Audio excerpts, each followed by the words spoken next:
need a mind shift to reconnect world development to planet Earth. And we need to start recognizing that we're now in a dynamic, transformative, nonlinear, exponential phase where the key challenge is to start seeing the opportunities in transformations to global sustainability. We have overwhelming scientific evidence that humanity now face a new juncture of grand global risk. We have actually just in 5 decades transitioned from being a relatively small world on a big planet where we could allow ourselves to have unsustainable economic growth without Earth sending any invoices back to humanity, to now being, with overwhelming scientific evidence, a big world on a small planet. We've reached a saturation point and we're hitting the ceiling of the biophysical capacity where we can no longer exclude destabilizing the entire Earth system. And this illustration is so powerful, just reminding us that we depend on this 11-kilometer thick atmosphere for our survival on planet Earth and the stability of an Earth system that remains in its Holocene interglacial state. It actually means that incremental, linear business as usual is no longer an option. We've had 5 decades of negative exponential rise. Now the challenge is to tip over into the similar exponential journey towards a transformation to sustainability. And I think it's good just to kind of remind ourselves what this means. If I take 35 linear steps from where I'm standing, I will barely reach the coffee stand outside of this room. But what happens if I take 35 exponential steps? If I double at each time step? Well, what happens is not much happens in the first 20 or so steps. I would reach kind of Copenhagen after 21 steps. But 3 more steps, oops, I'm in New York. Another 2 steps, and I've circled the entire planet Earth. And if I add another 9 steps to my 35, I reach planet Mars. That is what happens when innovation starts doubling at every time step. And that's exactly that surf point that we're starting to see indications of, which could actually take us to a point where we avoid the grand global risks and choose a journey towards opportunities. Now, science is getting nervous.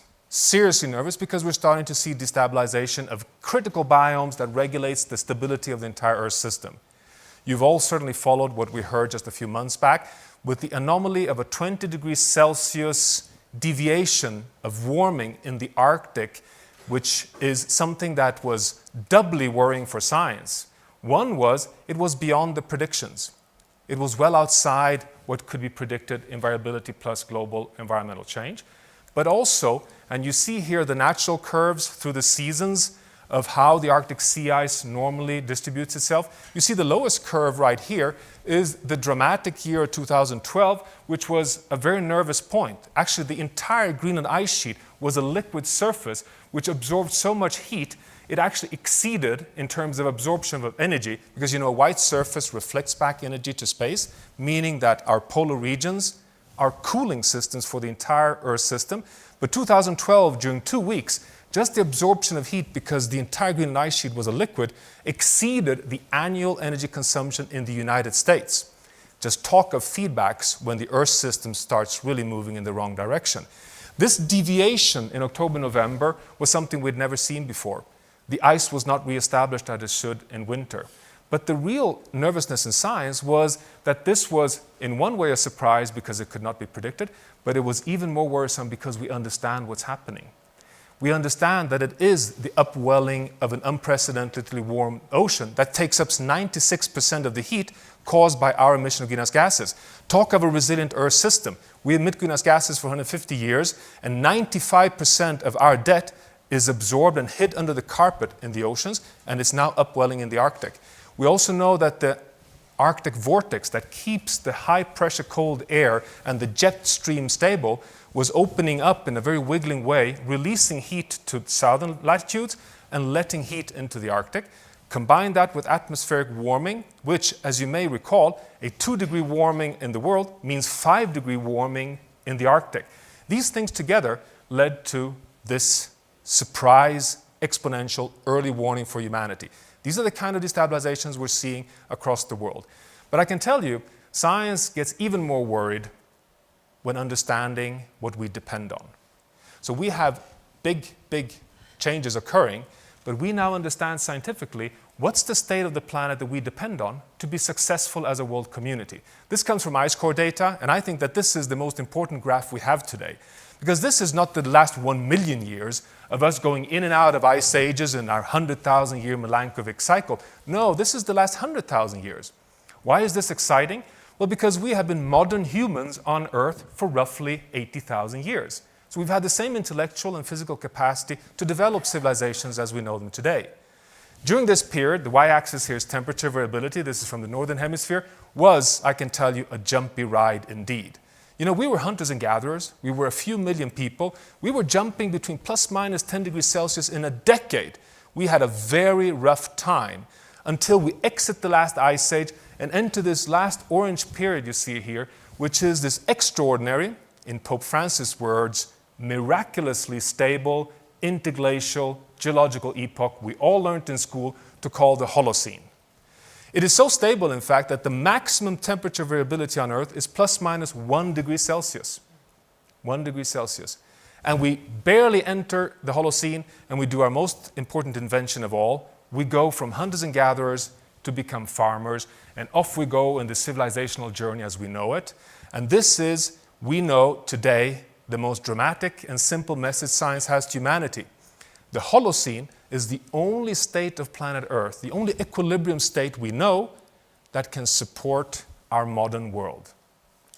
And this may sound very dramatic, but the good news is that we know the Holocene so well, so we can actually put very high scientific criteria of what it takes to remain in the Holocene. But dear friends, we're moving out of the Holocene.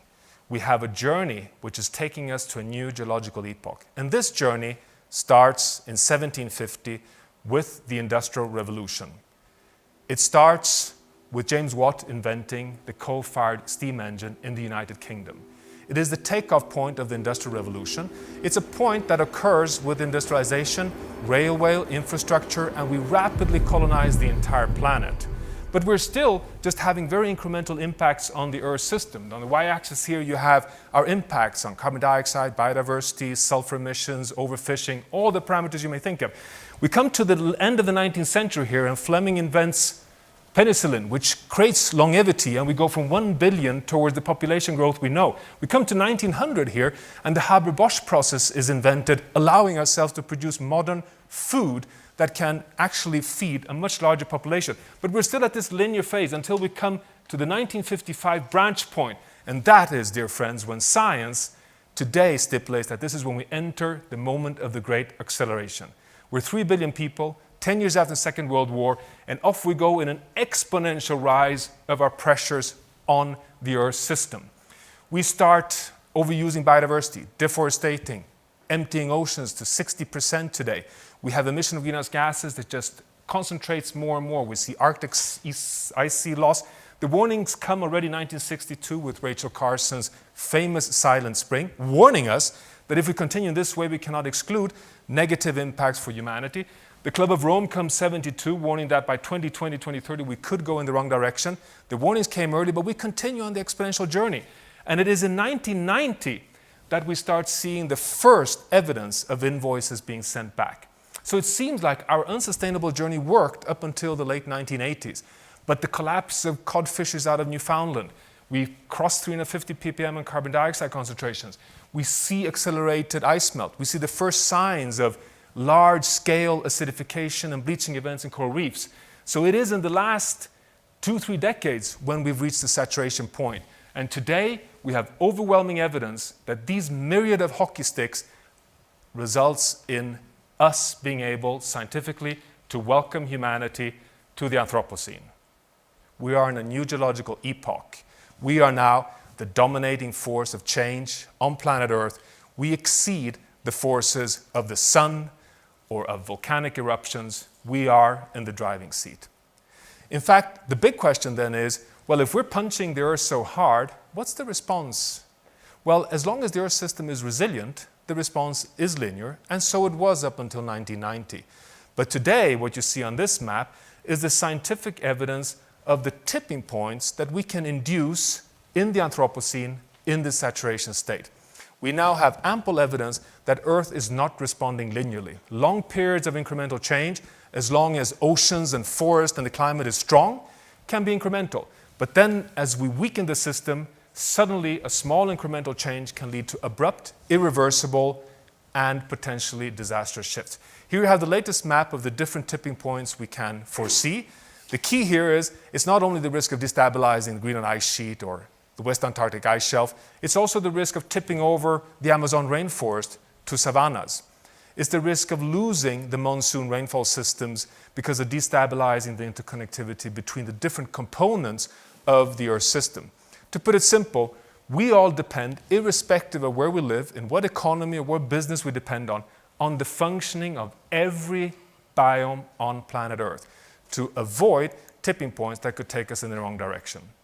And now we can actually scientifically even couple this between the Paris Agreement and tipping points. And this is the first time this is done. I think this has a very powerful message to us.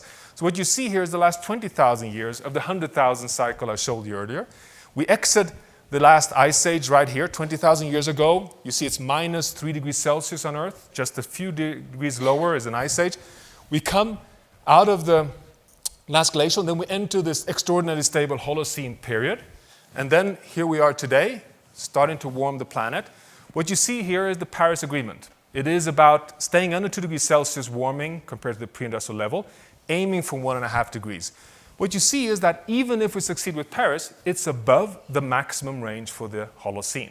So it's already kind of a little bit of a nervous point. This is the IPCC scenarios, and you know that as business as usual, we're heading towards 4 degrees Celsius average global temperature by the end of this century, a point we haven't been in for the past 4 million years. But here comes the key message.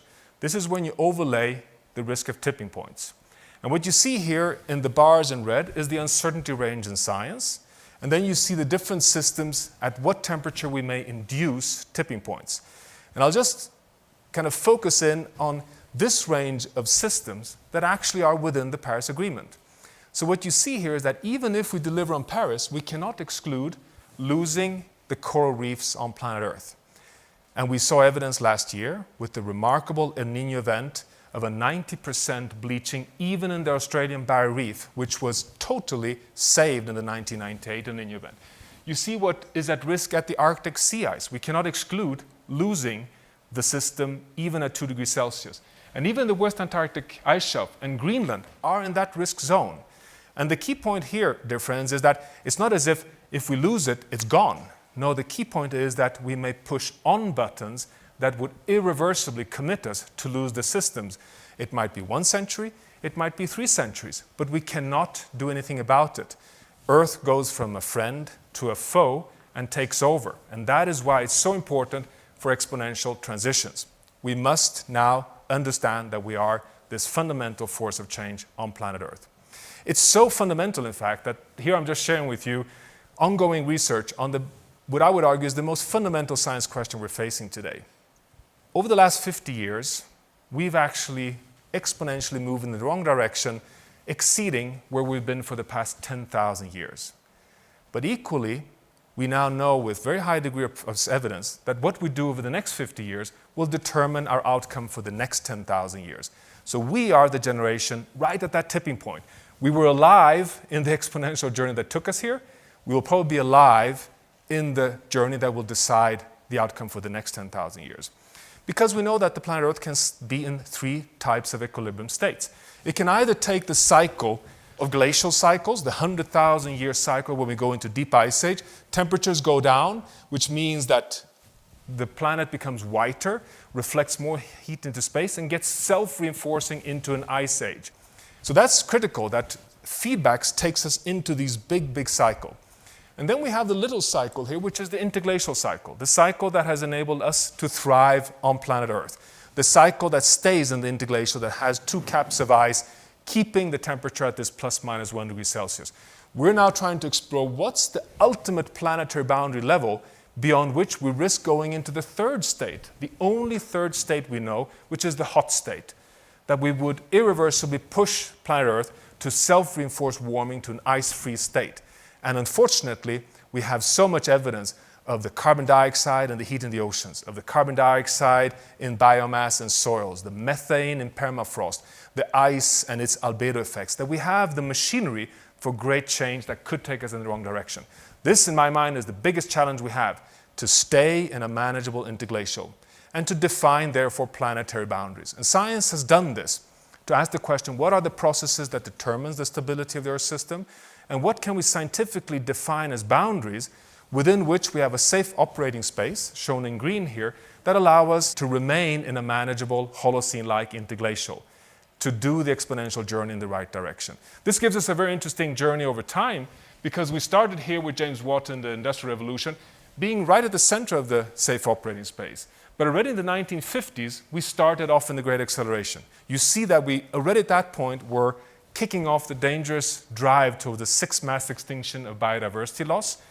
In the 1970s, we're filling up very prominently the whole safe operating space. We're booming out on nitrogen and phosphorus, on the ozone depletion of the stratospheric protective ozone layer, and on biodiversity. And then look at the situation today. We are at this grand risk zone, but there is one success story. We were at a danger zone on stratosphere, but science identified the depletion of the stratospheric ozone layer, and policy listened, business has solutions, and we were able to transition back into a safe operating space on a stable stratospheric ozone layer. So we have been planetary stewards once before, and now is the time to become planetary stewards at the planetary scale entirely. And we have the agenda for this. We have the 17 Sustainable Development Goals. These are a roadmap for the first time for people and planet. I would just argue scientifically that if you take the science that we have today, that let's not allow ourselves to use these as a Swedish smorgasbord and kind of cherry pick our favorite goals. Let's now recognize once and for all that they should be organized as a wedding cake. It is truly so that goals 6, 13, 14, 15, the planetary boundaries on water, oceans, biodiversity, and climate, are non-negotiable. They give us the safe operating space to be successful for thriving humanity on social and economic development. So there is reason to be very proud of a science-based agreement in Paris, of transitioning to a future under 2 degrees Celsius, but it requires a deep transformation. And to close this, just to give you what this really means in exponential change. This is where we are in terms of global emission of greenhouse gases. It's roughly 40 gigatons, billion tons of carbon dioxide, and this is where we have to be. We need to transition into a fossil fuel-free economy by mid-century and go to negative emissions to stand a chance to deliver on Paris. Now this can take us into a few key messages. The first one is this one, that we need to peak emissions of greenhouse gases no later than 2020. In 3 years' time, we need to veer off into a journey that then must take us to a net zero carbon economy by mid-century. This is a revolution. This is an exponential journey, no doubt. The second key message is that we need to be at zero by 2050, including land use and agriculture, which requires a massive transformation in sustainable agriculture. Actually, to a point where land use and forestry must be negative emissions over the next half of this century. So sustainable agriculture and forestry is a fundamental prerequisite to succeed. As if this was not enough, we also need to invest in engineering, carbon capture and storage at a massive scale to have a chance to stay under 2 degrees and reach 1.5 degrees Celsius. And finally, we need to maintain the negative carbon sinks. The fact that 50% of our emission greenhouse gases are taken up in oceans and in ecosystems, and that resilience must be kept. So this is the story that we need to take on, and it is an exponential story of massive exponential change. This leads to the conclusion that we need a carbon law, an exponential law equivalent to the Moore's law, as you remember, of computer chips doubling in speed every 18 months. There is actually an equivalent science-based carbon law. And that carbon law says the following. If every one of these oil barrels is 10 gigatons, we today emit 4 of them, 40 gigatons. And the carbon law is to half emissions every decade, meaning that going from 40 to 20 in 10 years, from 20 to 10 in 10 years, and from 10 to 5 in 10 years, and then in 2050 have negative emissions, so we are at zero from land use. This carbon law can be applied by any business, any country, any household, and the world as a whole. Half your emissions every decade, we are within a Paris Agreement. Are we actually at a point where we can succeed? Well, potentially yes. This is a very exciting first evidence of the fact that we seem to be starting to bend the curve of emissions already today. The last 3 years, we're starting to see a leveling off of global emissions because the 40 nations reducing emissions outpass the majority of nations that are increasing emissions. We may be pushing ourselves in the right direction. This is another good evidence showing that the pace of renewable energy is actually doubling every 5.4 years. If this exponential journey would continue, we would by 2040 have 100% of our primary energy from renewable energy. If we double every 5.4 years, as we're doing today. And we have evidence that this is happening. On wind and solar and battery capacity, we are actually at an exponential reduction in cost, exponential rise in uptake. We are at the early stage, the first 21 steps, the Copenhagen steps of an exponential journey. What if this continues? What if we are able to meet the SDGs by 2030 and then go multiple pathways to a future where we thrive within planetary boundaries on our small, small planet with this thin layer, but it's our best friend and still the window is open to succeed. Let's hope we do so. Thank you very much.